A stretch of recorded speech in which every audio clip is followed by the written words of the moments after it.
Hello everyone, welcome to my channel. Today we are going to see a very interesting concept in Vedic astrology. The topic is on exalted planets.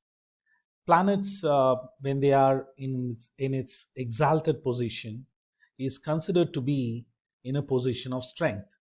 Okay, but when they are in a position of strength, will they do good or bad? That's what we are going to see. Because the normal tendency of people is to believe that exalted planets will do good because they are in a position of strength. Just because they are in a position of strength, an exalted planet need not do good. That's what we are going to see in this video. Okay, so but before getting into the core topic, let's take a moment to understand what are the benefic planets and what are the malefic planets in Vedic astrology. When I say benefic planets, they are expected to do good to us. Malefic planets, on the other hand, they are supposed to do not good to us, right? They are supposed to do bad to us. They are supposed to bring misery to us, right? But even benefic planets can cause a lot of trouble, right? That's a topic for another day, right? Generally speaking, Jupiter, Venus, full moon, which is called as Paurnami in Sanskrit or Indian languages, and Mercury. Okay, Mercury without any malefic conjunction. Okay, Mercury can be good or bad. It depends on who it is associated with, right? So an independent Mercury is considered as a benefic planet. What are the malefic planets? We have Saturn, Mars, Sun, new moon, right? New moon or Amavasya, right? That is considered as a malefic planet. So we want benefic planets to be in a position of strength because Jupiter gives wisdom. Jupiter is responsible for progeny, right? Venus is responsible for all the material aspects of life, right? Wine and women, right? You talk of wealth, right? You talk of property, car, luxury, all of that. Venus is associated, right? Um, Mercury, right, is responsible to give education. A strong Mercury will give us a good nervous system, right? Nervous system is at the core of who we are, right? And full moon, right? We moon is the planet, right, that is closest to us. So in full moon, the moon is bright and vibrant. It is able to give its full energy to us, right? It can, it gives us clarity of thinking, um, uh, very clear mind, and even beauty, right? So these are the benefic planets. We want these planets to be in good position, right? We want these planets to be in a position of strength, right? In our horoscope, we want them to be exalted. Malefic planets, okay? Malefic planets, on the other hand, let's take the example of Saturn. Saturn is responsible for what? Saturn is responsible for life, right? The longevity. Yes, if it is exalted, it gives us long life. But Saturn is also responsible for depression, lack of confidence in life, right? Lack of confidence in oneself. They are pessimistic, slow, jealousy, cunning, very very many qualities that can do harm to us and to our relationships, right? So that's what Saturn exalted will do. Yes, it will give you a long life and even menial jobs, jobs that require a lot of physical hard labor. That is Saturn for you, right? So when it is exalted, all these negative qualities will also be exhibited in that individual, like jealousy, like pessimistic outlook, like always being slow, right? Having a tendency of hesitation in everything. So all these are characteristics of Saturn. Right? When Saturn gets exalted in a horoscope, we get long life, but we do get a lot of other things, irrespective of where Saturn is posited. Right? So that's the not so good thing about malefic planets getting exalted. Mars. Mars is responsible for action, right? When it is exalted, it'll not only make you action oriented, it'll also make you aggressive. An aggressive personality, not so good. It's good in a battlefield, right? Or when you're playing a sport, not good when it comes to relationships, because an aggressive personality will always create problem, right? Especially in relationships. The other problem with exalted Mars is that individual will act fast and then think, right? What do we want? We want to think first, have a plan, and then go and do. Whereas Mars is, because it's so action oriented, it'll do first, then think, right? So that's not needed for us, right? So malefic planets cause a lot of trouble, right, when they are exalted. We don't want them to get exalted. If they are exalted, are there any exceptions? Because Vedic astrology is as much about exceptions as it is about rules, right? So we are going to see that, right? Under what circumstances, if malefic planets, when they are exalted, okay, if they are exalted, can they do good to an individual under some special circumstances? We will see that, right? New moon, okay, new moon, called as Amavasya, is as bad as Saturn. Okay, Saturn is 100% malefic. Mars is 75% malefic. Sun is 50% malefic. New moon, the Amavasya is 100% malefic, just like Saturn. Rahu and Ketu I have not mentioned because it depends on, so many factors. But generally, Rahu and Ketu are also considered malefic. Okay, Rahu and Ketu are also considered malefic in Vedic astrology, right? So we have seen benefic and malefic planets, right? We want benefic planets to get exalted because it will give us a lot of good things we want in this material life, right? Because we want wealth, we want luxurious car, right? Everybody aspires for that. We also want wisdom, we want progeny, good married life. All that benefic planets will give, right?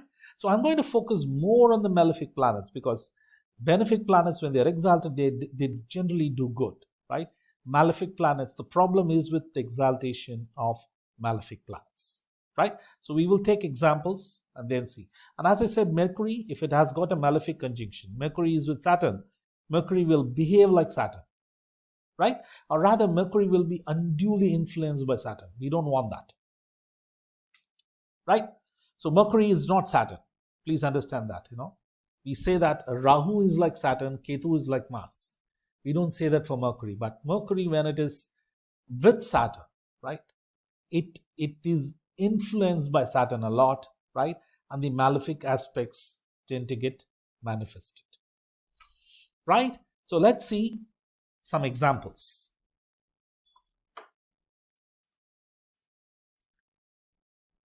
In this example, this is Kumbha Lagna, Aquarius Lagna.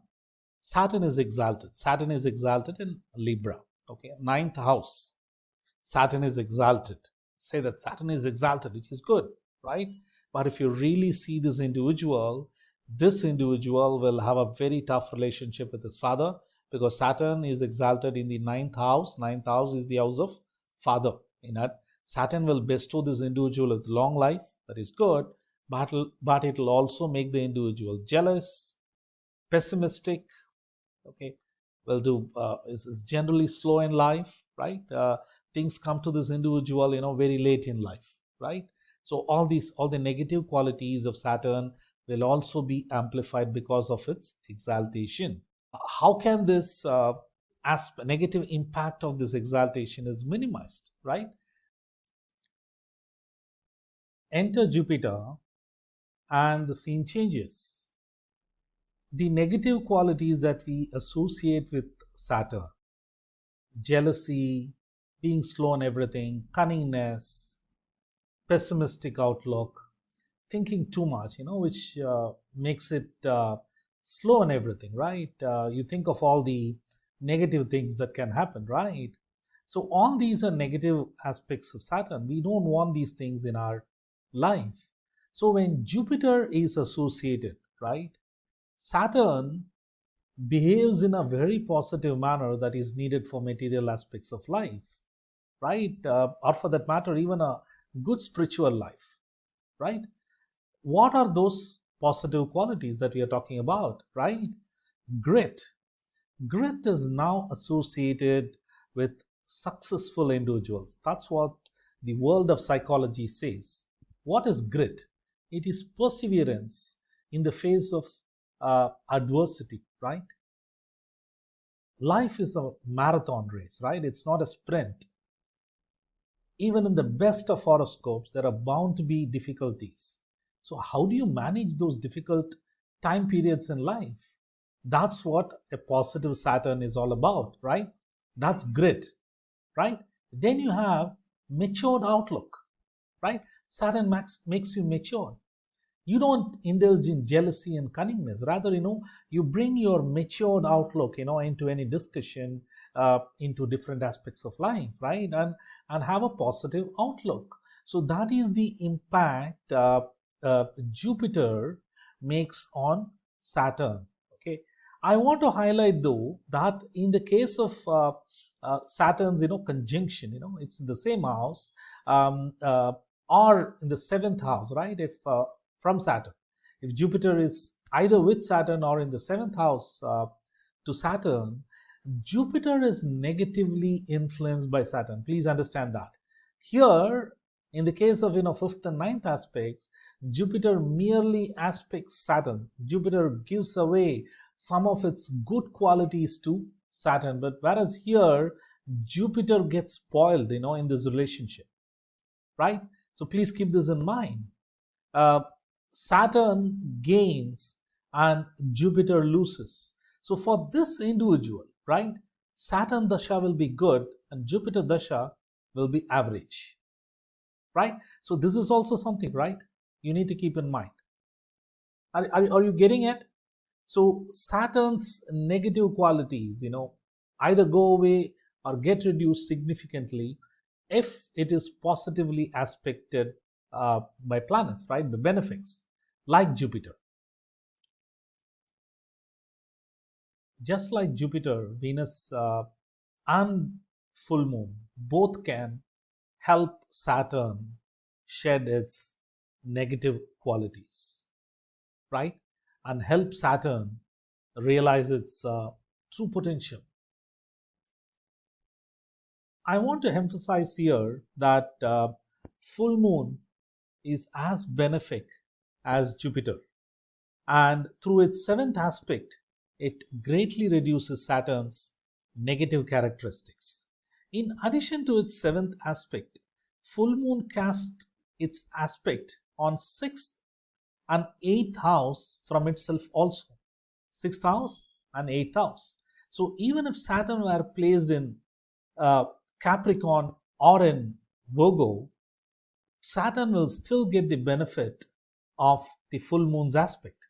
Of course, the extent of that influence is going to be relatively lower because it is in sixth or eighth house, right? Because in seventh house, the impact is maximum. In sixth and eighth house also, the impact is substantial enough to positively influence Saturn. So please keep this in mind. The sixth and eighth aspect is unique to full moon alone. It is not given for any other planets. Okay. We have seen about Saturn so far. Let's now look at Mars. Right? Mars is exalted here. And this is for a Gemini Lagna or Mithun Lagna. Mars is exalted in Capricorn, right? This is not good, right? This is not going to do much benefit to a Gemini Lagna because Mars owns the sixth house. and Mercury and Mars are natural enemies. So Mars by and large won't do good to Gemini ascendants unless it is in some special positions, about which we will see subsequently in this video. It is better if Mars is in 10th house, because Mars gets Tikpala or directional strength. Instead of getting exalted in 8th house, it is better if Mars were placed in 10th house and Mars gets the directional strength. Same is the case for Sun. In this case, this is a Virgo Lagna, right? Kanya Lagna. Sun, instead of getting exalted here in its 8th position, it's better that Sun get directional strength in its 10th house. Sun and Mars, instead of being directly exalted, right, in its exaltation position, Mars in Capricorn, Sun in Aries, it is always better Sun is placed in 10th house, because Sun in 10th house for any Lagna, right, it gets directional strength. This is always good, okay? You can see this Sun, Mars, in 10th house, right? They invariably are in government service or in leadership positions, right?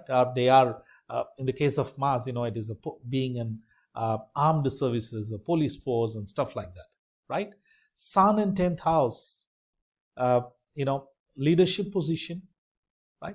Government service, all those things are indicated, right? So Sun in 10th house is always better, right, than Sun getting exalted, right?